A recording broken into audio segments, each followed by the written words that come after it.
when the air ambulance arrived, and seeing the paramedics step through the glass with the sun shining at their backs, I really felt saved at that point.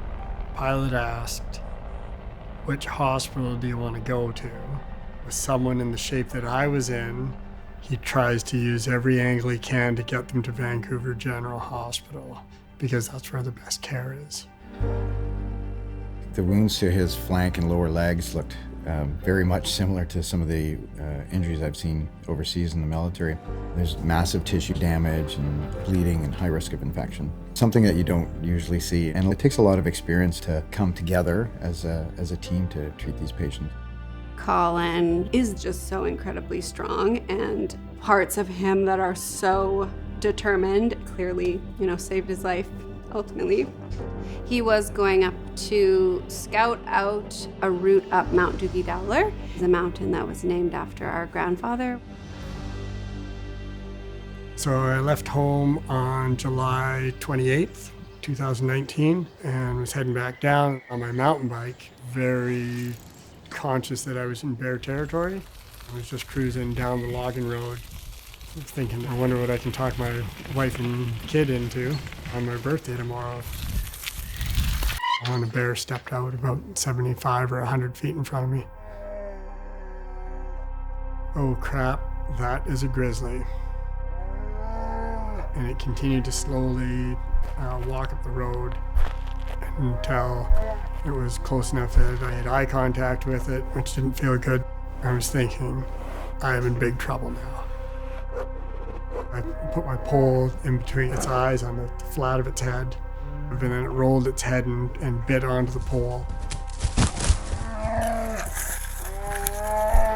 Giving up didn't seem to be an option, so out of desperation, I threw my bike at the bear. That didn't work because it then lunged at me and grabbed me by the side, and I was just hanging helplessly from its jaws. He settled in quite high up on my leg, and it felt like my hip was going to dislocate. I could hear his teeth grating against my femur. Just laying there beside myself, having horrifying thoughts of, leaving my family behind. And I remember to have my knife in my pocket, and then, leaned forward and reached up and stabbed him in the neck as best I could. I said, "Now you're bleeding too, bear."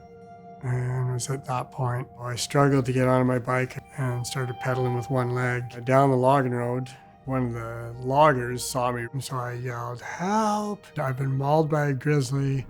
Call a helicopter." When I arrived at VGH, there was a whole pile of people looking after me. He had significant injuries, which are quite urgent. A couple millimeters more, and he would have actually had internal organ damage as well.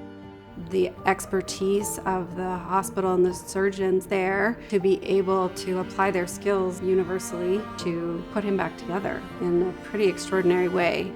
We are one of the few level 1 trauma hospitals in Canada. We have a very specialized team here. It was amazing how quickly Colin started to respond and pull through.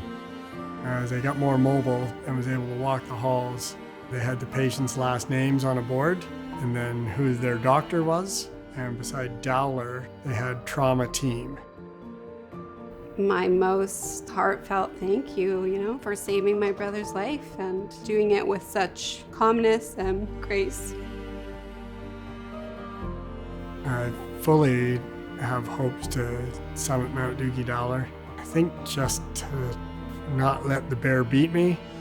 His life was saved by VGH, and he is like a more full person and a person who is so deeply grateful and can contribute a lot to the world.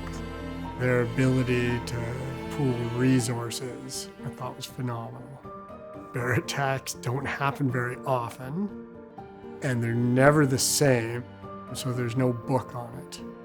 If I could say something to the VGH staff, well, really just thank you. Without the care I received in Vancouver General Hospital, I wouldn't be alive today.